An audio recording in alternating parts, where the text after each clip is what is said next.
The Tao that can be told is not the eternal Tao. The name that can be named is not the eternal name. The unnameable is the eternally real. Naming is the origin of all particular things. Free from desire, you realize the mystery. Caught in desire, you see only the manifestations. Yet mystery and manifestations arise from the same source. This source is called darkness. Darkness within darkness, the gateway to all understanding.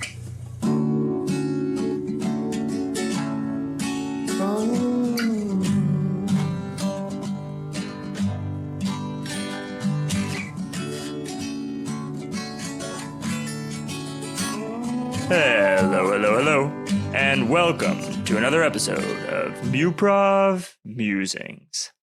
This is episode 67. I'm one of your hosts, Hal Munger, and joining me now on the line is your Zen host, Julian Bernardo.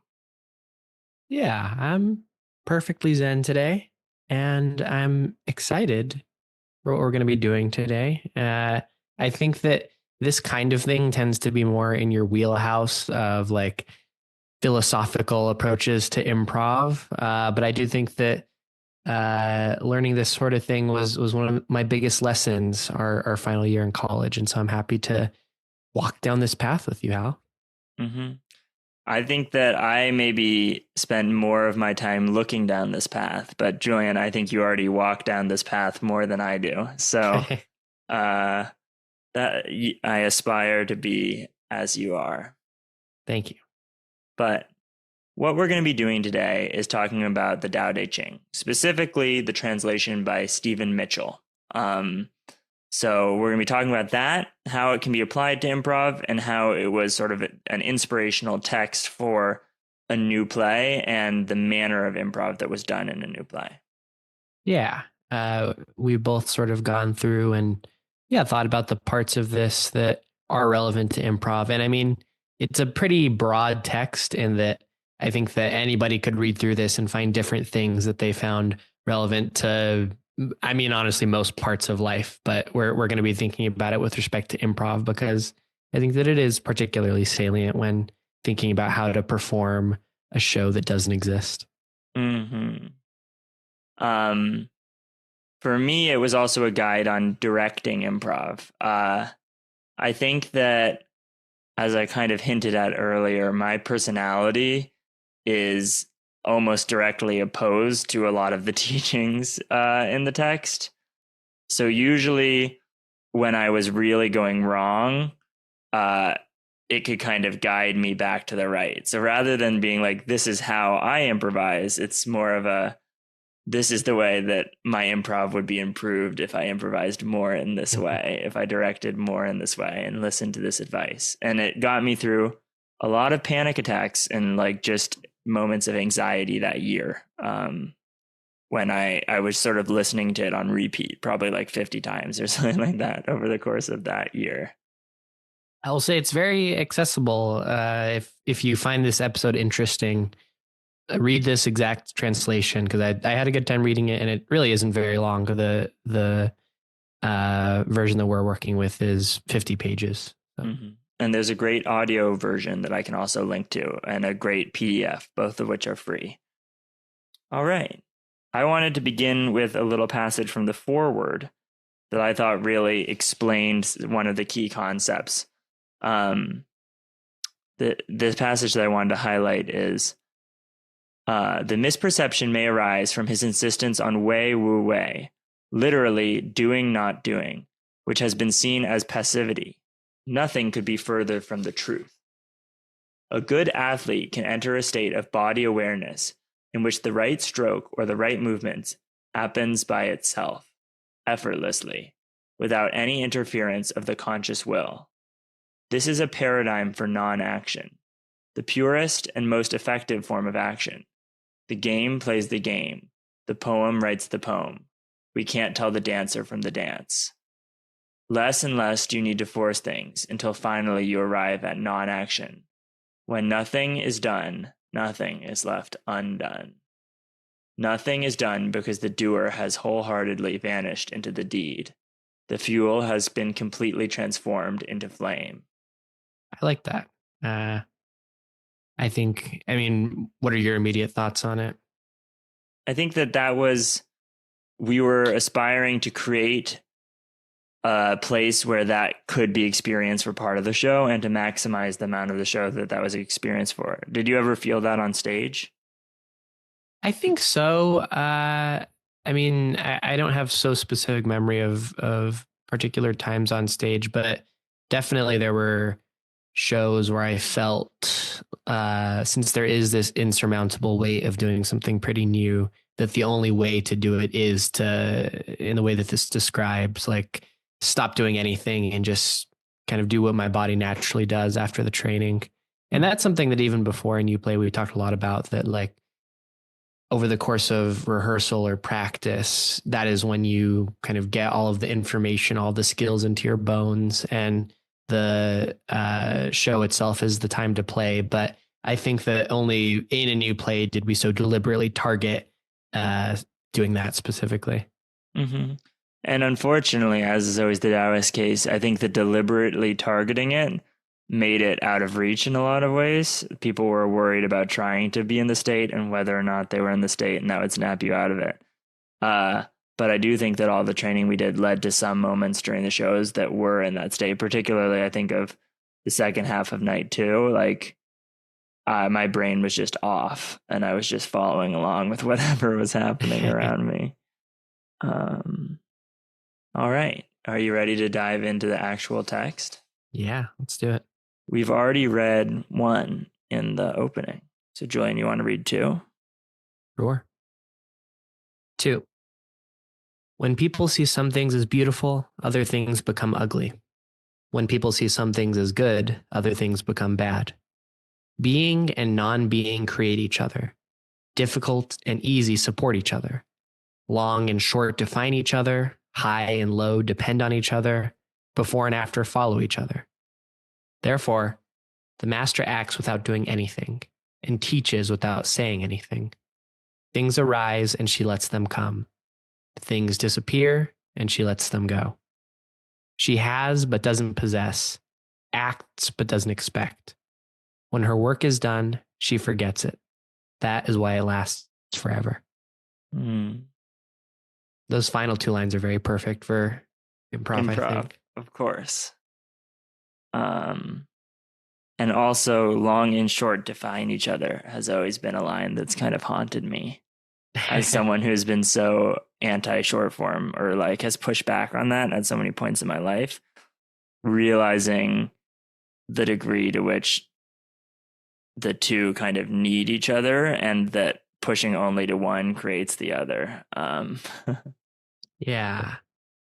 I think even specifically, since we do narrative improv and there's stickiness with respect to what's already happened, before and after following each other strikes me, I think, a lot while I'm doing a show, that what follows necessarily is in relation to what came before. And that's a burden that we very heavily feel, I think, all the time we're on stage.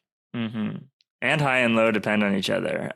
We've talked a lot on the podcast about progressions of shows and how sometimes you need to hit a bad show on night 2 or 3 to make the crazy show on night 4 work. Yeah. Wonderful. Anything else on that one? No, I think that one's great.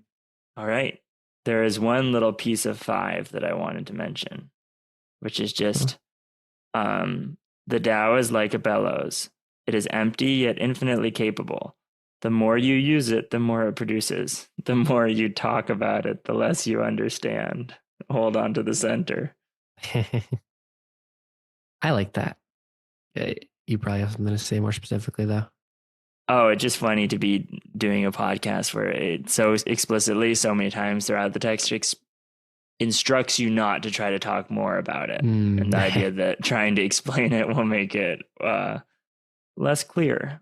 I like hold on to the center a lot, actually, as the final line in that passage. Because I feel like that is often what we're doing on stage in this broad way. We're trying to uh, declassify or discriminate between what's happened on stage that is the core, the essence of the show, and what is the things that are hanging off of it.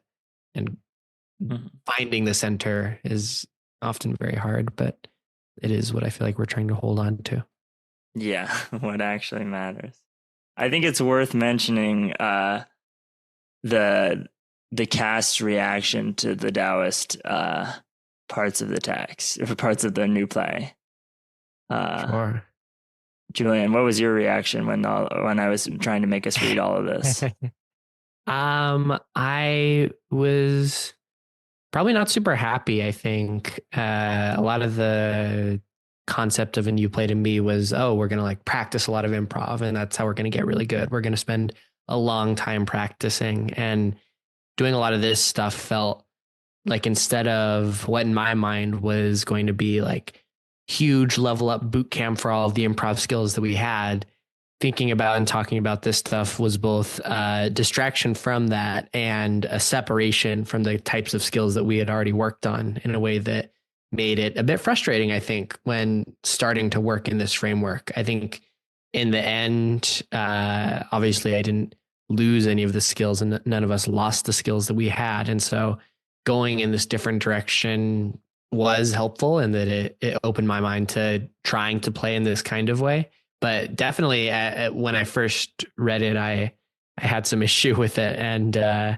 there's, I think, at least one, maybe two passages later that I highlighted that I think reflect this idea. Yeah, it's pretty explicit throughout the whole book that you shouldn't really force it on people, and that just in general, forcing things on people is not a good way to go about. And although I pivoted too late, eventually by week maybe 2 of the process, I realized I can read these words, and if they inspire me, I can change my actions. But making the cast read them was not a helpful tool, or a Taoist tool. It's the next one you want to look at. I think 7. Do you want to read it? Sure. 7. The Tao is infinite, eternal. Why is it eternal? It was never born, thus it can never die. Why is it infinite? It has no desires for itself, thus it is present for all beings. The master stays behind. That is why she is ahead. She is detached from all things. That is why she is one with them. Because she has let go of herself, she is perfectly fulfilled. Yeah.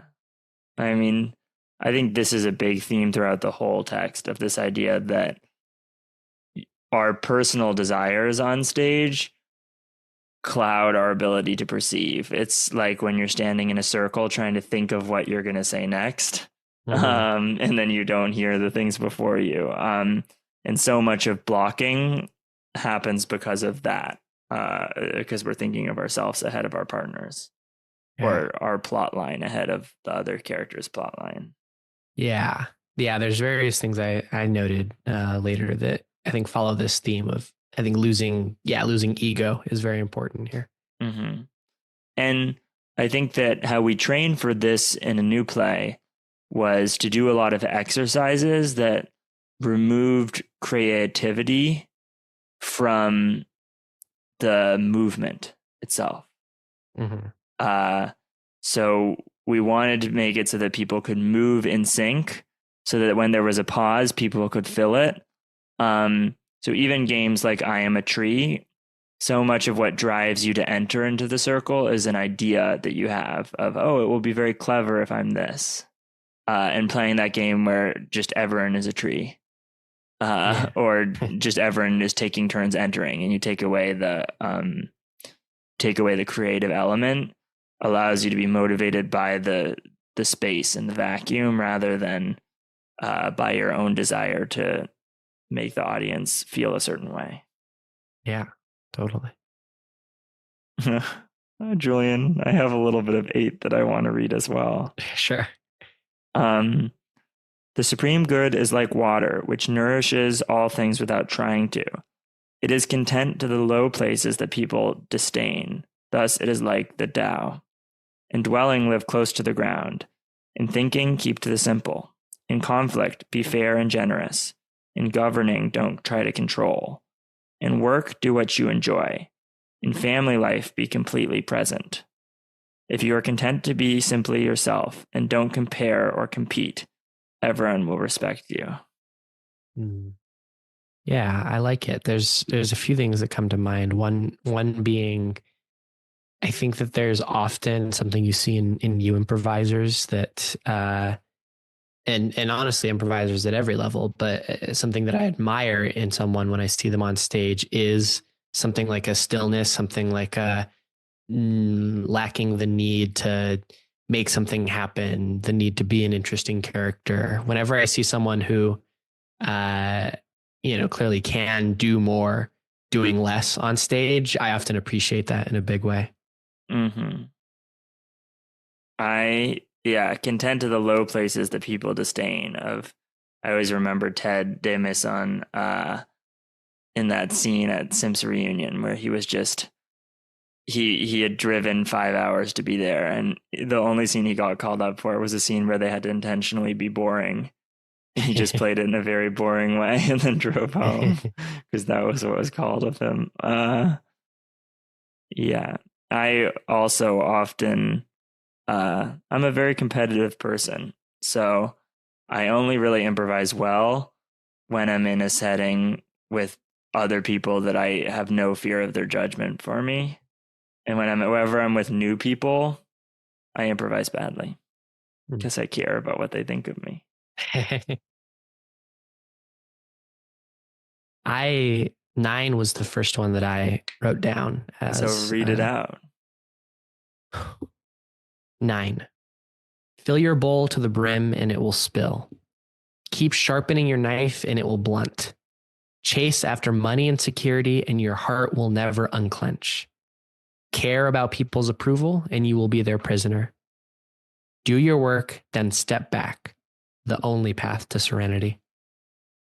So that's just so good. And I think that also just harkens to, it feels like it provides like a through line, maybe philosophically, for my whole improv journey. At least once coming to Stanford and picking up the improv wisdom style ideas. One of the big things that, I picked up at this time is that while a lot of people see the goal of improv to be funny, and even people who agree with this goal say this wisdom, but don't try to be funny.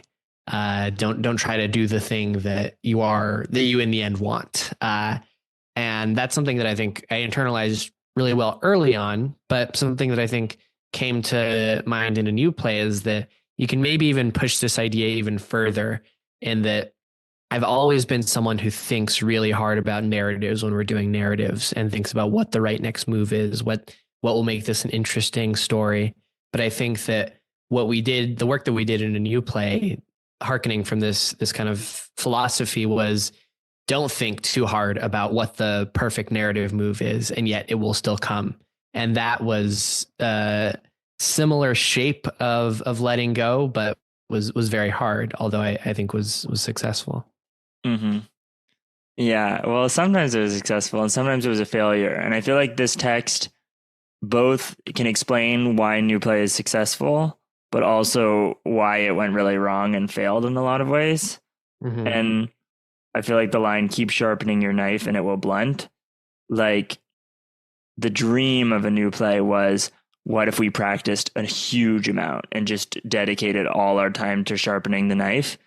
And I think it really did blunt the knife. And it became this kind of overwhelming burden in a lot of ways. And there was this kind of dark energy that crept in around week 5 or 6 or 4 or whatever it was. And I'm still very torn about that. And there's part of me that is always not going to quite subscribe to the Taoist thing, because it just is so central in me to want to push as far as I can. And I will just keep getting burned by that desire again and again and again. But I do think that in order to try to reach the height of where you want to be, that you need to you need to push and then realize that pushing is not the right thing. If you Yeah. don't push at all, then you will wind up where you start. But if you don't realize that pushing is not the right thing, then you'll end up very unhappy. Ooh. And I think I need to realize earlier. Uh, yeah. Did you feel that in practice, the way it got too kind of stressful? Yeah, I think so. I think, yeah, I agree with your assessment that the, yeah, we were trying to really sharpen that knife and yeah, perhaps blunted it. Yeah. All right. I have just a couple lines from 10, just of the can you coax your mind from its wandering and keep the original oneness? And then also, can you step back from your own mind and thus understand all things? Mm. Um, yeah, I don't know what the right way is to coax your mind from the wandering, but I think it's often just to sort of care about things around you. Um, Yeah. Yeah. And I think that applies, I guess, to the wandering that you're literally doing off stage all the time when when you should be watching the scene and taking it in. all right, Julian, did you circle 11? I did circle 11. I thought so. 11. We join spokes together in a wheel, but it is the center hole that makes the wagon move. We shape clay into a pot, but it is the emptiness inside that holds whatever we want. We hammer wood for a house, but it is the inner space that makes it livable. We work with being, but non-being is what we use. So I really like this in terms of thinking about how this framework for doing improv is useful in relation to narratives and what narratives are. And I think that what we're doing on stage often is creating some sort of narrative, but applying this sort of mindset, one of the thoughts that I came to is that almost always the most attractive part of the narrative is the shape that it is carved out, aka who is the next set of people that we want to see talk to each other that we haven't seen talk to each other. Where does this character naturally end up? All of the drive and the direction and the fuel for the narrative, I feel like is in the questions and the things that are left undone. And so in this very same way, we're instantiating a lot of very real things, a lot of things, facts about the characters, the relationships that exist, but truly as viewers and as people who actually care about the story, we are drawn by the things that aren't there. Yeah, that was the whole idea of vacuums. Those are narrative vacuums. But we also were trying to move with physical vacuums. We'll talk about that on the next episode. But the basic idea is that if you need to chart your own course and come up with something, then you're in your head. But if you're able to just follow along, then you're often perceiving the universe around you. So we were trying to increase the ability of people to be able to follow in regards of the situation. If you come out on stage and there's nothing, even the shape of the stage might be something you can follow. And certainly you can follow if you can follow absence and follow vacuums, if you come out and it's silent, you say something because it's silent. 13.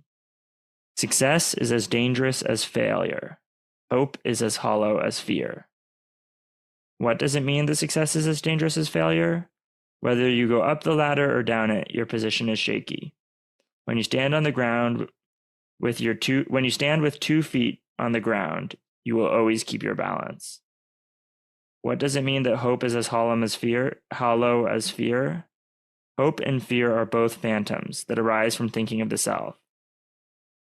When we don't see the self as self, what do we have to fear? See the world as yourself. Have faith in the way things are. Love the world as yourself. Then you can care for all things.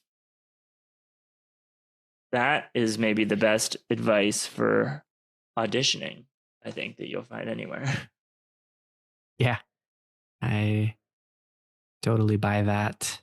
I think it's an interesting thing that it's saying about to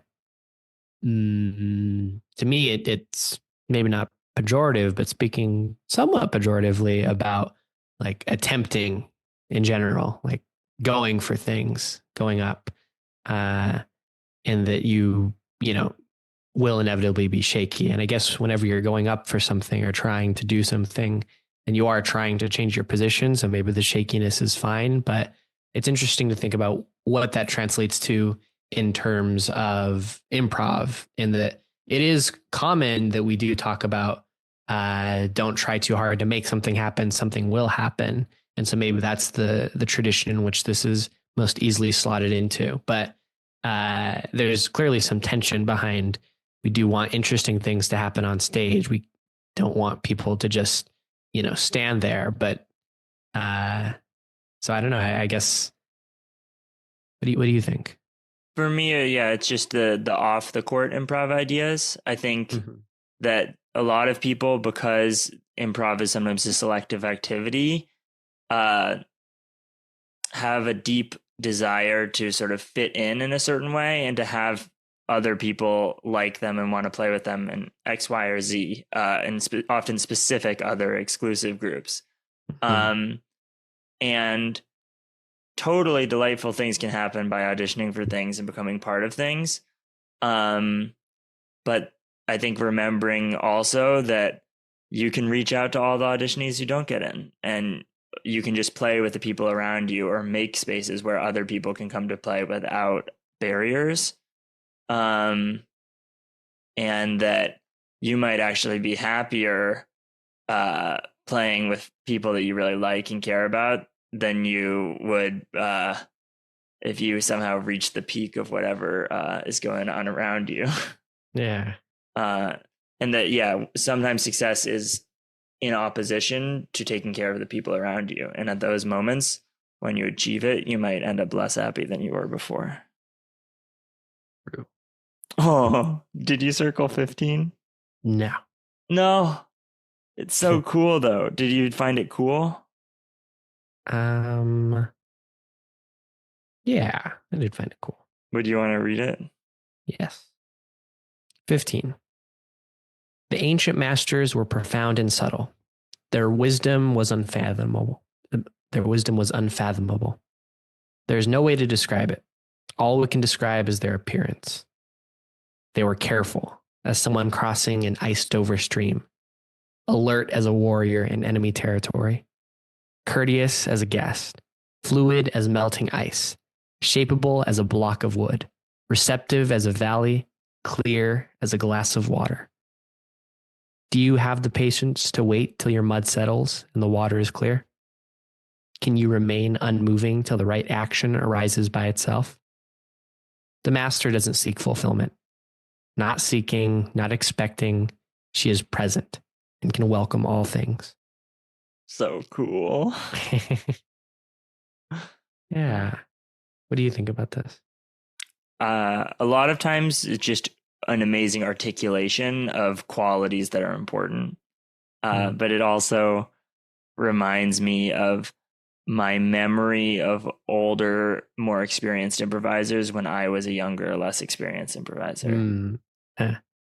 Yeah, this is like, speaking of, is like idolizing a kind of person that maybe does most powerfully exist in something like improv, the emphasis on flexibility, listening, that sort of thing is definitely poignant in the improv setting. Speaking of that, number 17, when the master governs, the people are hardly aware that he exists. Next best is a leader who is loved. Next, one who is feared. The worst is one who is despised. If you don't trust the people, you make them untrustworthy. The master doesn't talk, he acts. When his work is done, people say, amazing. We did it all by ourselves.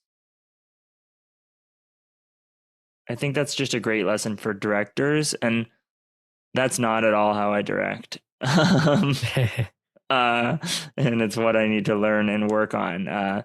But when you can give a prompt that is inspiring and fills the time without, like, the worst way to teach something is to say it directly and to, like, call it out and try to force it. Yeah. It's just hard to teach this way.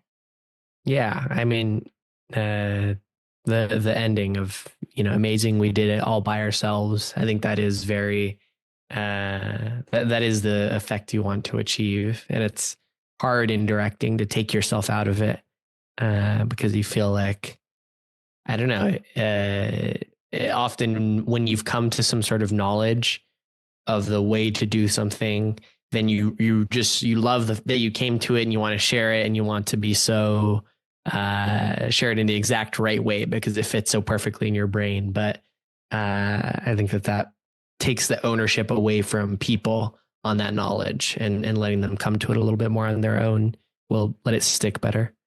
Mm-hmm. Did you circle 20? No. I'll read it though. You only have to read the first paragraph and the last line of the third paragraph. 20. Stop thinking and end your problems. What difference between yes and no? What difference between success and failure? Must you value what others value? Avoid what others avoid? How ridiculous. I am like an idiot. My mind is so empty. It's just awesome. Okay, we can move on. I have 22 circled. Great.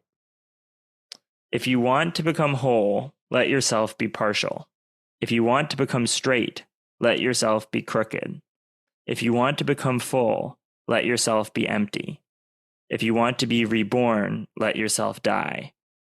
If you want to be given everything, give everything up. The master, by residing in the Tao, sets an example for all beings. Because he doesn't display himself, people can see his light. Because he has nothing to prove, people can trust his words. Because he doesn't know who he is, people recognize themselves in him. Because he has no goal in mind, everything he does succeeds. When the ancient masters said, if you want to be given everything, give everything up, they weren't using empty phrases. Only in being lived by the Tao can you truly be yourself. I like this one. And upon hearing you read it, I had some new thoughts that came to mind. Were there initial ones that you wanted to share? No, I want to hear yours. I think that a lot of the times it rings true that this is the way to make things happen in improv. And I feel upon hearing this that this is almost my default mode of operating in terms of I like, kind of as a joke, but like somewhat true in our like college improv group, I would often play these like, I don't know, dads maybe who didn't want their kid to, pursue their passion, but always what seemed like the path forward to me was to present a difficulty or a block on something that I know that the protagonist might want to achieve. And that by inciting that, naturally it would push the plot towards overcoming that block. And so hearing this, it's, oh yeah, that is, I guess, exactly what I, kind of the inbuilt default that I have. I gotta mention Cars. There's that thing about you gotta turn left to go right. It's so true. It just so often, in order to get anywhere, you have to do the opposite, or include the opposite in some way. And I always say the opposite of everything is true. And that's just the way it works. All right. For 23, this is the one that I'm worst at, that I'm working on. New Year's resolution. Just the first two lines. 23. Express yourself completely, then keep quiet.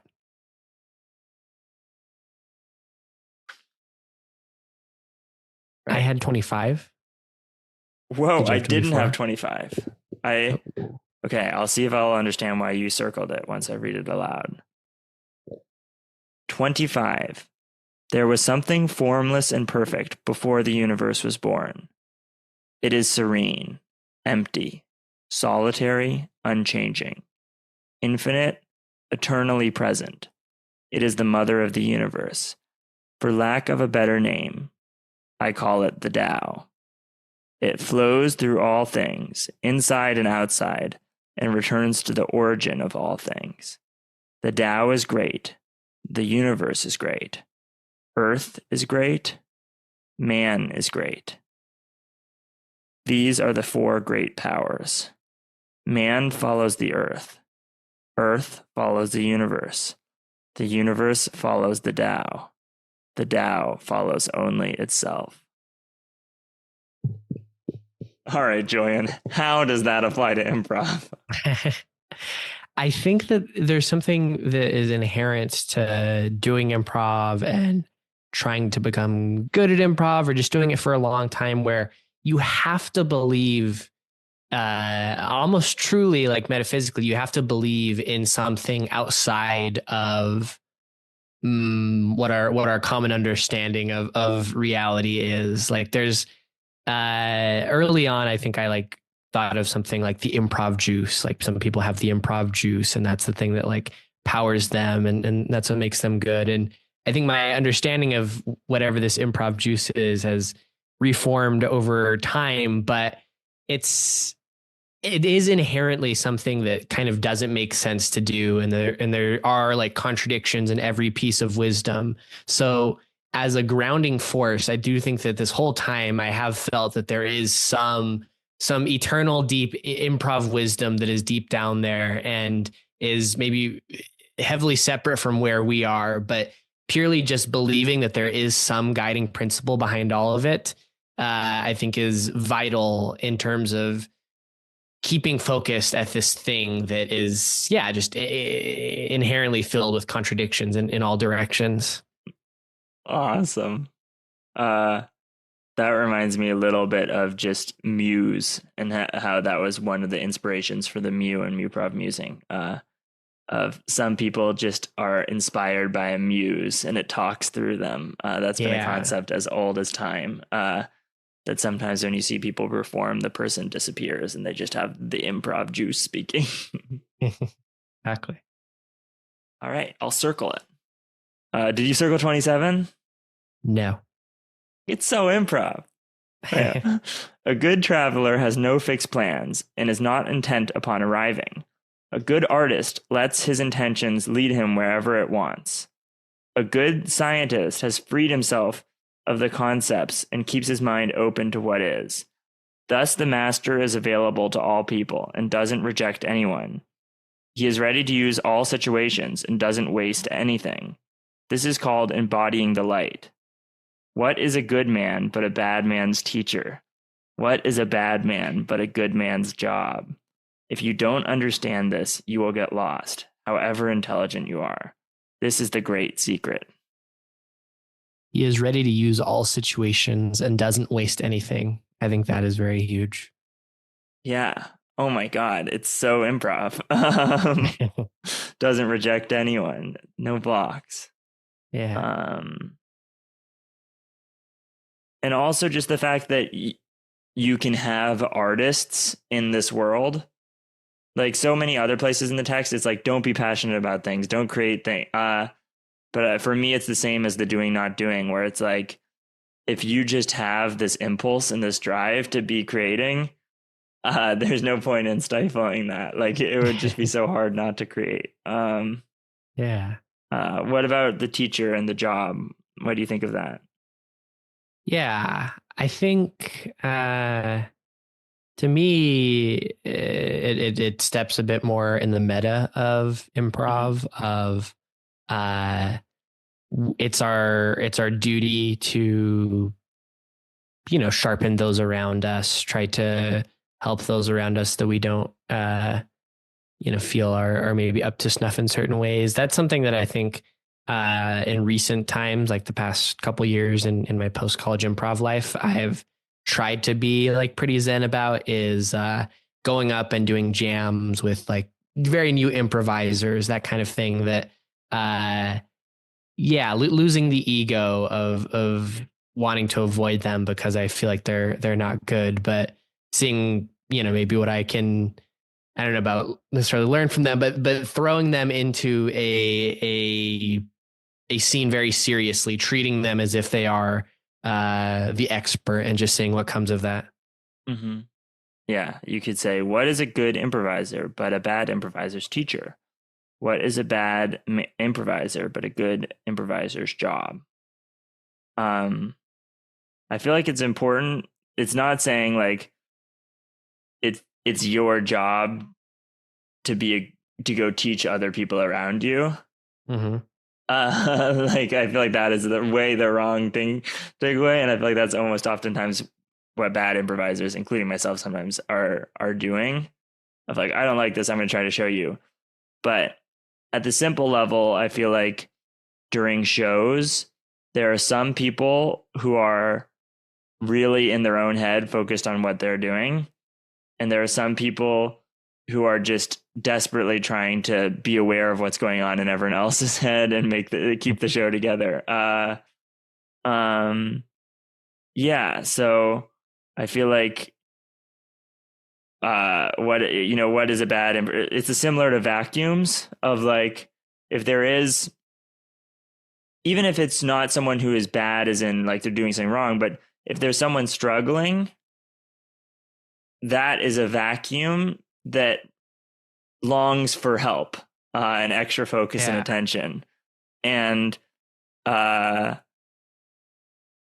yeah, and for the good improviser, but a bad improviser's teacher, I don't know. I don't know. I mean, it's eternally easier to do well with, you know, those who are on a similar page to you. But I think that there's like I'm yet to meet the goated improviser who can make the best out of any scene, you know, with truly anybody. I liked that in 34 it says it nourishes infinite worlds, yet it doesn't hold on to them. That deeply reminded me of improv. Yeah. And I like 35 as well, but I'm willing to skip it. Oh. Go for 36. 36. If you want to shrink something, you must first allow it to expand. If you want to get rid of something, you must first allow it to flourish. If you want to take something, you must first allow it to be given. This is called the subtle perception of the way things are. The soft overcomes the hard, the slow overcomes the fast. Let your workings remain a mystery. Just show people the results. I think that this hit on some of the stuff that we talked about already, of the way that stuff happens in scenes, and that often the way to get something to happen is to push it in the opposite direction and trust that it will pendulum its way back. This is also, for me, I feel like this more than a text about, I feel like so far everything you've said and it is new to me, because I never even thought of it as a text about how to improvise really on the literal level. I was always thinking on the meta level of how to be an improviser. Right. So it's interesting to hear your perspective on that. Yeah. But I fall on my face all the time with this, because I'm always pushing to expand or pushing to flourish and pushing, and it always is causing my destruction. So I don't know. I think about that a lot with like, because I so strongly wanted one thing, I really, a lot of the things that I built didn't last, which is interesting. Anything more that you have to say on the meta level, Julian? No, I think I do agree with things that you say. Not too much to add. Yeah, I wonder what the healthy way to do it. And also it'd be fascinating to use this in the opposite direction. To intentionally allow things you don't like to happen so that everyone else can see why not to like them. Yeah. Maybe that's not the right way. But when we talk about go. Oh, just one more thing to say about it, which is, I guess, actually what I wrote my note about rather than what I realized upon reading it, is just that everything in improv is relative, because while you might start with a format or a general idea, I think a new play is truly starting from nothing, a blank stage, a blank space. And so for anything to be defined, I think it has to be in relation to something else. And so more, I think, in improv than any other form of art, we are having to both provide the baseline and the melody on top of it from scratch, essentially. Like this character can't seem mean unless we've presented a nice world. Like this story can't seem exciting and thrilling unless we've presented a boring world. That kind of thing makes me, or this passage makes me think about how everything is defined in relation to each other. Mm-hmm. Yeah, I also got triggered into the thing we were talking about 2 times ago about playing with new improvisers. Julian developed an exercise where one person is intentionally behaving with some qualities that are often perceived as negative or hard to play with. And another person has to put on the superhero glove and make that a good scene. Oftentimes it would be 2 people in the scene, one person who's kind of getting trampled, and the person with the glove has to come in and make it so the scene is cohesive. And I've run that exercise a lot of times. And what I found is that if there's one person who's steamrolling and you try to steamroll against them, it doesn't really help the person getting steamrolled. And somehow you have to just come on and yes, the steamroller like really hard. So hard that they kind of steamroll themselves off or like, and that in that way you can also help that person, because rarely are people trying to steamroll. They're just sort of overwhelmed. So if you can kind of accept their idea and calm them, like that, it can work in a fascinating way. You just let the bull keep running till it tires itself out. Yeah. And this is what you do in status too. If you want to win a status duel, if you allow the person to have the high status, if you're trying to get the high, then you can bring yourself really low and they'll come down to you and you can jump over them. All right. 37 is repetitive, but still accurate. And then 39, I liked. He does his constant practice is humility. He doesn't glitter like a jewel, but lets himself be shaped by the Tao, as rugged and common as a stone. Mm-hmm. So many of the principles that you hear about in improv are like that. The TJ and Dave thing is really famous. Of the if I got this award, that means I probably wasn't being a good enough improviser. I'll work on it. Brilliant. I had 41. Yay! I was looking at it and thinking I wanted you to have 41 circles. Go. 41. When a superior man hears the Tao, he immediately begins to embody it. When an average man hears the Tao, he half believes it, half doubts it. When a foolish man hears of the Tao, he laughs out loud. If he didn't laugh, it wouldn't be the Tao. Thus it is said, the path into the light seems dark.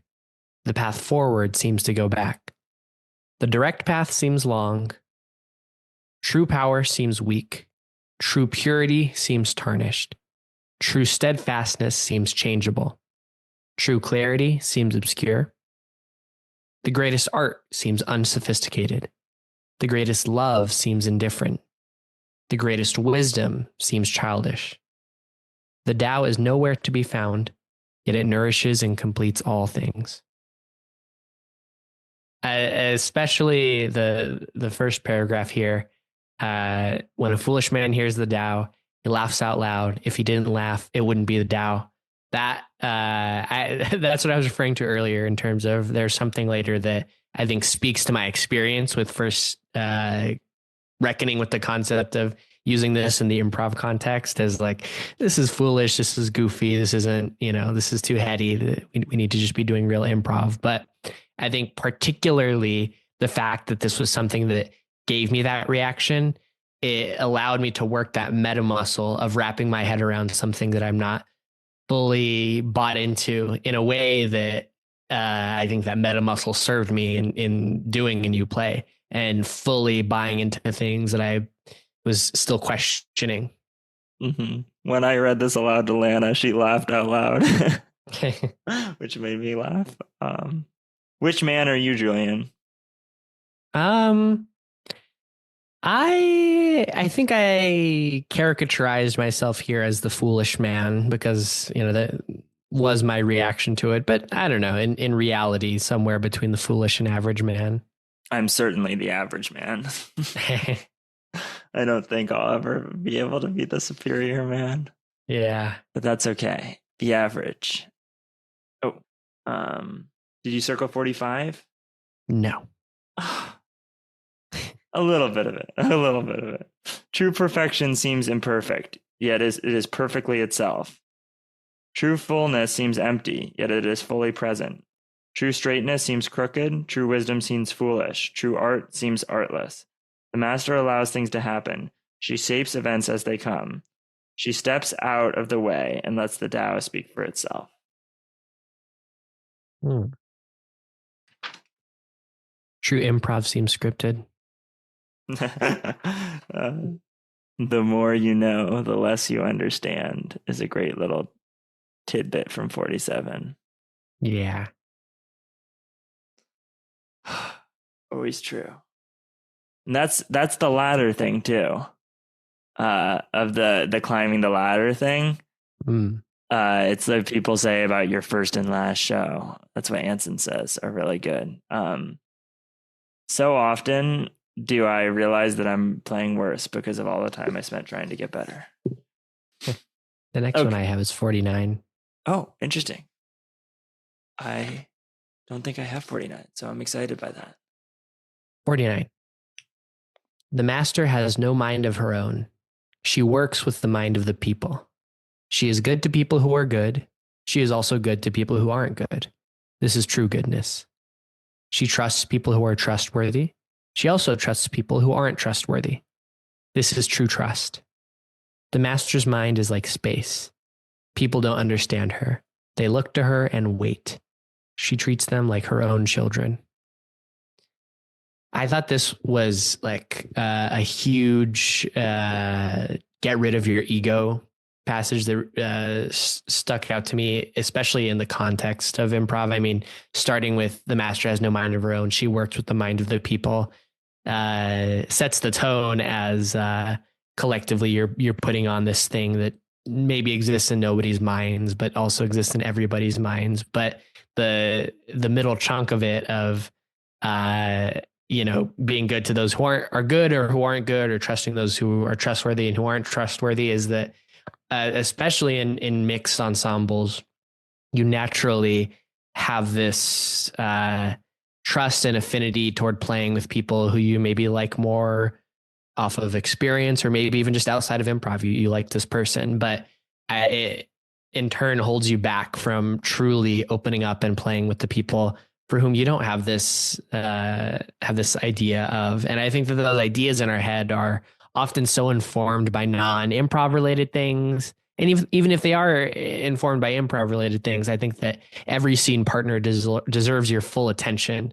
And it's just so easy to say, I'm not playing with the person I like, but I like this because it's a reminder to me that I think I often need of, don't judge the person I'm playing with, just play. It's so hard to do. It's so hard to do. Because I think it's scary. Especially if you're staking, some degree of your personality on like being good at this thing or liking this thing. Yeah. It's very scary to enter into a public thing where you know that you might not be supported. But you got to just not care about that. But it's hard. It's really hard. I think treats them like her own children, like that parental mentality, I think is the right way to think about it, where, the kids are going to spit on you. They're going to do the worst thing to you, but like, it is your job as the parent to just not care and keep going forward. And while there is like something unforgiving or a burden associated with that, it does feel like the right way to do improv. It's true. I'm going to read 50. I want to. Great. The master gives himself up to whatever the moment brings. He knows that he is going to die, and he has nothing left to hold on to. No illusions in his mind, no resistances in his body. He doesn't think about his actions. They flow from the core of his being. He holds nothing back from death, and therefore he is ready for death, as a man is ready for sleep after a good day's work. Very improv. Yeah, it's the same thing. So hard not to care or not to enjoy and to care about the joy, but without caring about the consequences. Yeah. He holds nothing back from life, therefore he is ready for death. Sticks out to me as, I guess, stockpiling is like the obvious first order thing to be thinking about. But I think both of us from time to time have felt like there's something that has to happen in this show, but it's not now. It's not now. And I think that often serves us in a good way. I think that we do have like decent narrative senses, but there is maybe something not like Taoist about holding it in and holding it in until the right moment. And that maybe sometimes it would be interesting, at least to myself, I think, to go forward trying to just do it right then and hope that that can just achieve a new, more unknown reality in the future. Mm-hmm. Yeah, follow the impulse. Although there's also, I think the patience is extremely Taoist too, That's true. and the letting go of it. So both are true. But yeah, the hold nothing back from life. I feel like so often in improv, empty space is created because we're holding ourselves back. Mm-hmm. So it's this weird contradiction of there's a lot of times where you kind of need to hold yourself back and you're creating all this stuff, but then there's the flip side of it is also true. We have to read 55. Do you have anything before it? No. It's just so awesome. He who is in harmony with the Tao is like a newborn child. Its bones are soft, its muscles are weak, but its grip is powerful. It doesn't know about the union of male and female, yet its penis can stand erect, so intense in its vital power. It can scream its head off all day, yet it never becomes hoarse, so complete is its harmony. The master's power is like this. He lets all things come and go, effortlessly without desire. He never expects results, thus he is never disappointed. He is never disappointed, thus his spirit never grows old. It feels like so much of this, and maybe a reason that it stuck out to you and it stuck out and it's sticking out right now to me as a particularly relevant work for improv is that this and other parts feel very focused on stamina and acting in a way where you're not going to, blow your load and no longer be able to keep going. I think that I guess that's a skill that we need in the long form narrative improv that we like to do, and it reflects some general life skills too. If you go back and listen to the second episode of the Hal's Adventure series called Momentum and Muscling, that was like all I was working on this summer. And it was just the most fascinating concept of how momentum and muscling could be applied to everywhere in improv. And they're polar opposites. So momentum is something that the scene already has. And we were exploring it physically of when your body already has momentum, you don't need to exert any muscular force. And when you try to move counter to the momentum, it takes a lot of muscular force to move. And we were doing all this training physically of how can you move without exerting muscular force? How can you stand up and sit down using generating momentum with a small motion and letting that pull your body along. Fascinating. Yeah. 56. Those who know don't talk. Those who talk don't know. Enough said. June, you want to lead the last two lines of the first paragraph of 57? Yes. Last two of the first paragraph. Yeah, or the whole first paragraph. 57. If you want to be a great leader, you must learn to follow the Tao. Stop trying to control.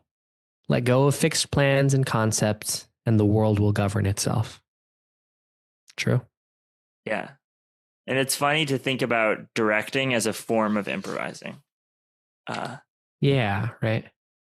You have a partner, which is an ensemble, and you basically just need to follow. The next, like many of them, are all about governing a country. And I think they would totally be useful to you if you are trying to direct something. But I don't really think we need to go into them unless you have one circle. The next one I have is 63, which I think is just when the governing stuff maybe is starting to end. Perfect. Let's hear it. 63. Act without doing. Work without effort. Think of the small as large and the few as many. Confront the difficult while it is still easy. Accomplish the great task by a series of small acts. The master never reaches for the great. Thus, she achieves greatness. When she runs into a difficulty, she stops and gives herself to it. She doesn't cling to her own comfort. Thus, problems are no problem for her. I mean, that's got to hit to you, right? That's very improv, very vacuums. The series of small acts totally hits as the as the improv. And it reminds me also that I think hopefully I hope to someday be able to do a new play a lot more. And I think that so much of the ways in which a new play failed came from this extreme desire from greatness. And for me, running out of time at college and being terrified of losing the improv that I loved and trying to squeeze it for every last drop. And just to be in a setting where you're doing the 50th new play and no one's stressed about it would just be so much better. Yeah. I think zooming more specifically into the doing of the improv, I think confront the difficult while it is still easy sticks out to me in that whenever there's some sort of vacuum narratively, definitionally about what's happening in the world, the more it stands out there, the more you kind of talk vaguely about the thing before making any clear definitions. It does feel like it becomes more difficult because it's stronger in the audience and in your fellow improviser's mind. What is this thing? What is this thing? What is this thing? But if you're ready to just go out there and give answers quickly before it balloons up into this huge thing, then it's a lot easier. That is awesome. And that was one of the big problems we ran into with the new play initially, with this sort of patient waiting vacuum filling, is that, sometimes the vacuums grew bigger and bigger and denser with their own weight, and it became impossible to fill them. And the scenes felt like floundering. The baby doesn't wait to start screaming. So it's this mix of, and I think you see that. And if you watch the videos, some of them are really slow. Like even the first half of night 2, which I love night 2, there are definitely moments of floundering. Yeah. 64 is very similar. What is rooted is easy to nourish. What is recent is easy to correct. What is brittle is easy to break. What is small is easy to scatter. That's also kind of like an act now statement. Yeah. Prevent trouble before it arises. Put things in order before they exist. The giant pine grows from a tiny sprout. The journey of 1,000 miles starts beneath your feet. But then fascinatingly, it switches, right? Yeah. Rushing into action, you fail. Trying to grasp things, you lose them. Forcing a project to completion, you ruin what was almost ripe. Therefore, the master takes action by letting things take their course. He remains as calm at the end as at the beginning. He has nothing and thus nothing to lose. When his desire is non-desire, what he learns is to unlearn. He simply reminds people of who they have always been. He cares about nothing but the Tao, thus he can care for all things. Yeah, don't scramble to fix things or to fill things in. Just do it naturally and calmly. Mm-hmm. And it's kind of the opposite of what we were just saying last time about like do it now, do it fast. But weirdly, rushing into action is also a fear motivator, right? Yeah. So the desire is either to run, it's fight or flight. And I think that not submitting to either is important. I liked that 67 had 3 things in it. You want to find them? Simple, patient, and compassionate. 3 things. 68 was the final one that I marked down. Wow. Wonderful. Then tell me what's wrong. The best athlete wants his opponent at his best. The best general enters the mind of his enemy. The best businessman serves the communal good. The best leader follows the will of the people. All of them embody the virtue of non-competition. Not that they don't love to compete, but they do it in the spirit of play. In this, they are like children and in harmony with the Tao.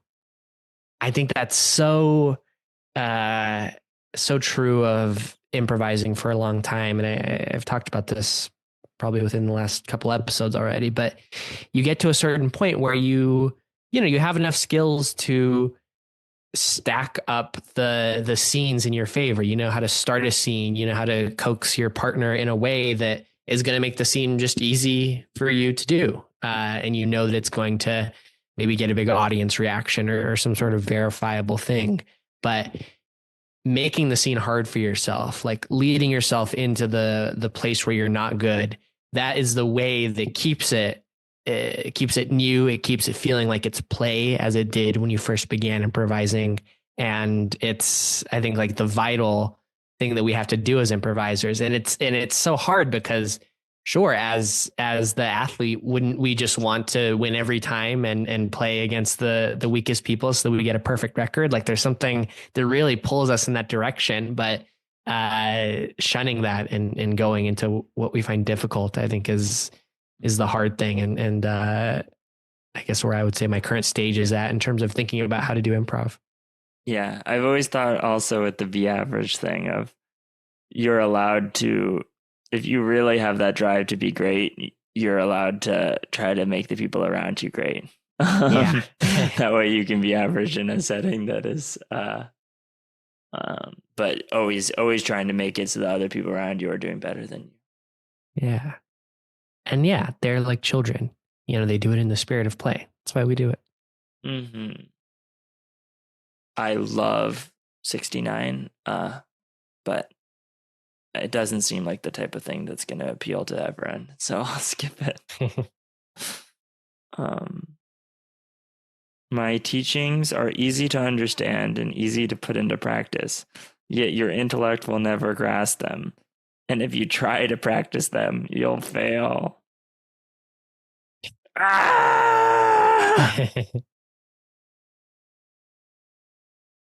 Not knowing is true knowledge. Presuming to know is a disease.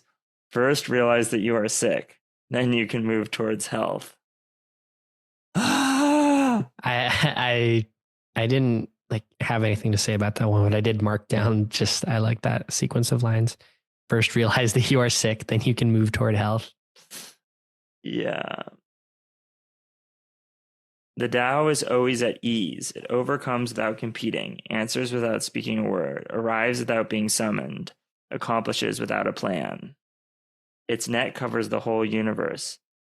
And though its meshes are wide, it doesn't let a thing slip through. 74. If you realize that all things change, there's nothing you will try to hold on to. If you aren't afraid of dying, there's nothing you can't achieve. Trying to control the future is like trying to take the master carpenter's place. When you handle the master carpenter's tools, chances are that you'll cut yourself.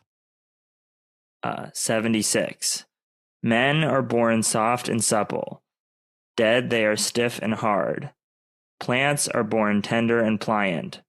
Dead, they are brittle and dry. Thus, whoever is stiff and inflexible is a disciple of death. Whoever is soft and yielding is a disciple of life. The hard and stiff will be broken. The soft and subtle will prevail. Yeah. Whoever is stiff and inflexible is a disciple of death. That's 78. Nothing in the world is as soft and yielding as water, yet for dissolving the hard and inflexible, nothing can surpass it. The soft overcomes the hard, the gentle overcomes the rigid. Everyone knows this is true, but few can put it into practice. Therefore, the master remains serene in the midst of sorrow. Evil cannot enter his heart.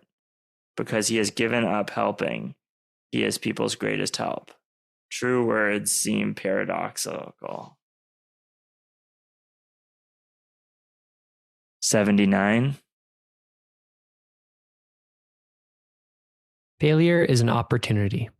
If you blame someone else, there is no end to the blame. Therefore, the master fulfills her own obligations and corrects her own mistakes. She does what she needs to and demands nothing of others. We talked last time about mistakes and their complicated role in improv and their complicated role in a new play. Yeah. You always must embrace them and take joy from the mistakes that you make. But I think that a new play just adds some of this accountability into it as well. Yeah.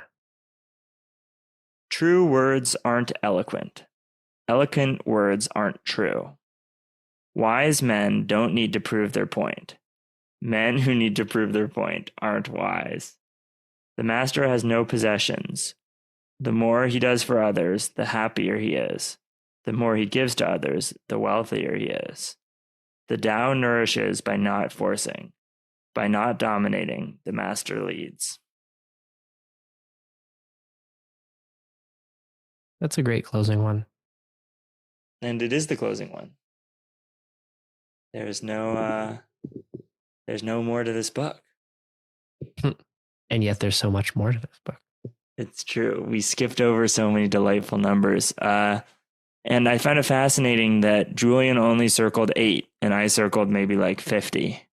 And there were still many that we didn't overlap on. So the ones that neither of us circled might be the ones you circle. Yeah. Yeah. I mean, any text like this is so broad that I think if you go into this wanting to find something out about the way you do anything, any craft practice or day-to-day routine that you have, I think that there is something in here for you. Mm-hmm. Yeah. Oh, and so much of it is a manual for, again, how to improvise, but also how to be an improviser. Right. That's the central. I didn't even realize that until I heard all your stuff of it. But yeah, I think for me, so much of what I focus on in improv is how to be an improviser and how to do so much of what I'm good at in improv is, and what I'm bad at is the off the court stuff. It just seems so much more important than what actually happens in the show is like all of that other stuff that goes into ensemble and how you practice and how you choose who you practice with and how you make space and how you show up and X, Y, and Z.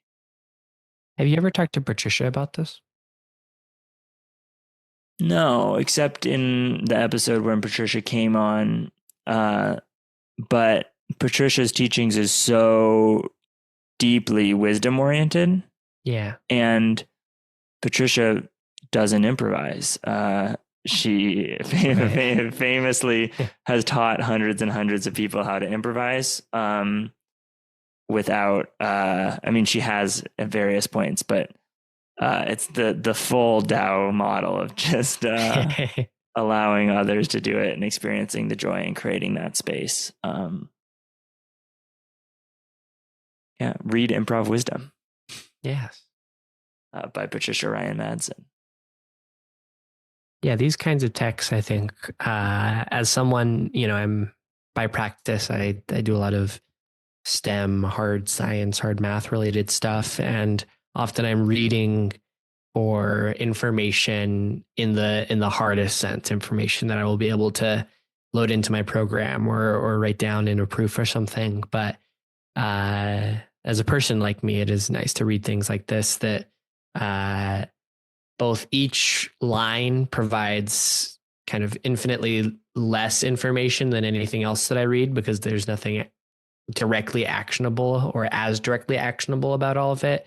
And yet it does provide more or more broad information, and that a lot of these things can be applied across different dimensions that maybe the particular knowledge that I seek out cannot. Mm-hmm. So this is definitely a nice thing to read as somebody who never reads things like this. Yeah, I find it so calming. Like, it really can help if you're having a freak out. Some people find it really anxiety producing. Like, it's the same of if you're trying to hit everything and seeing the ways in which you're failing at it, then of course that's anxiety producing. But there's something very comforting about, despite the fact that I fail at it so much, and that, like, it's so the opposite of how I'm doing. Literally, the reason I've read it so many times is because every time I read it, I can think of 500 examples of whatever is going on right now in my life of why it's not working because I'm not listening to this. And I'm like, just need it tattooed on your eyelids. That's what someone was telling me recently. So this was a long episode, but honestly, the whole book is so short. It's like 5,000 words, and you can listen to it so many times. It's a really long episode if you listen to this episode 50 times. Yeah, I mean, it is stuff that is nice to hear multiple times, and it is also they're all relatively disconnected from one another, such that, yeah, I think this is a good thing to have in your ear. If you lose it for a moment, you can get back very easily. Yeah, that's the thing. It's like the breath and meditation. You always lose this. Like, that's just being human is losing this. And that's why it's comforting to me. Is it similar to just being like, breathe? Yeah. So, there is no, the master or whatever. But it's so comforting to be able to come back to the breath and to have something like this of when that anxiety is creeping into you and everything's going wrong, to be able to be like, oh, wait. Yeah. Sharpening your knife while blunt.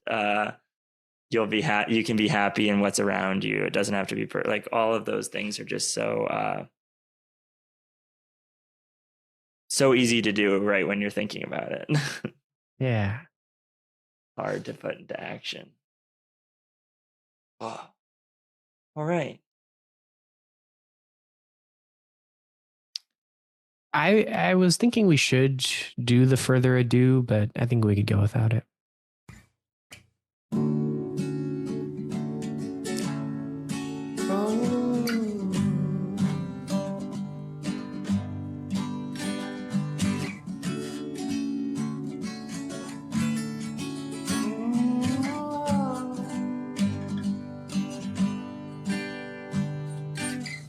See me now, like you did back then.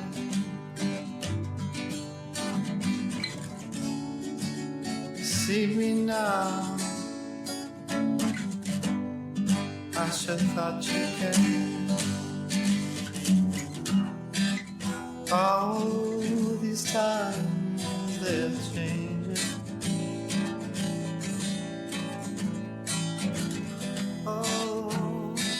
and my mind is rearranging. Can't you see me now? Like you always did. Can't you see me now?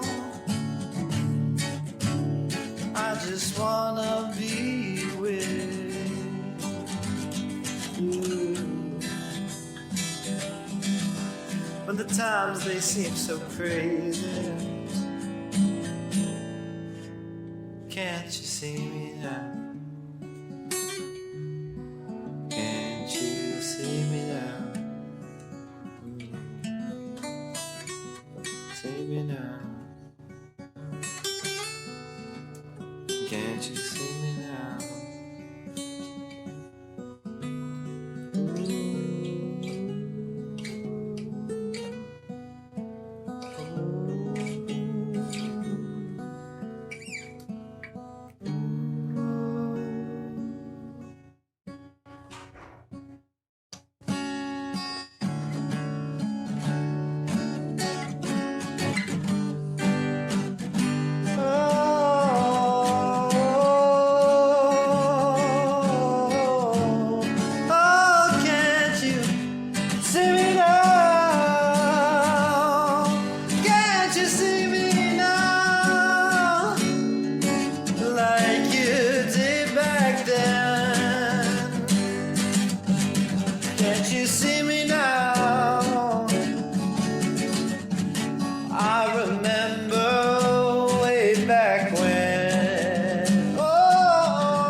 Can't you see me now? Can't you see me now? Everything is changing. Can't you see me now? Can't you see me now?